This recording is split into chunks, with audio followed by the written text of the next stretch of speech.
Қайырлы күн, құрметті оқырмандар. Бүгін біз қайнатпалы крем жасаймыз. Яғни орысша айтқан кезде заварной крем. Бізге керек заттар: сары май, картоп крахмалы, жұмыртқа, қант және де сүт. Ең алдымен сүтімізді водяной баняда ысытамыз.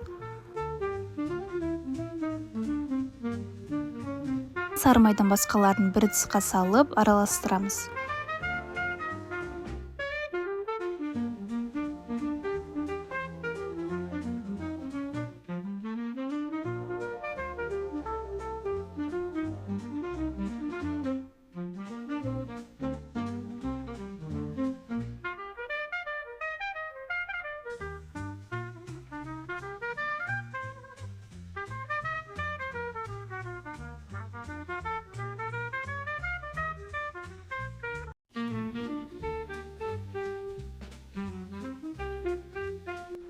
Сүтімізді қайнатпаймыз, бірақ қайнатуға дейін жеткіземіз.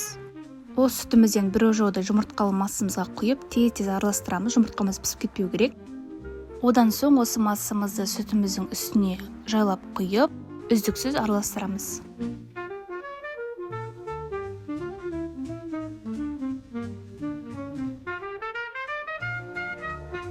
Массаңыз біркелкі болу үшін тоқтамай араластыра беріңіз. 4-5 минуттың ішінде жайлап қоюлана бастайды.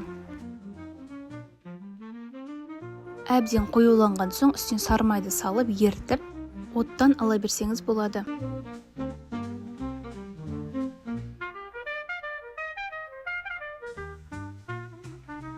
Тезірек суы үшін салқын ыдысқа құйып, бетіне пищевой пленка жауып, тоңазытқышта салқындатамыз.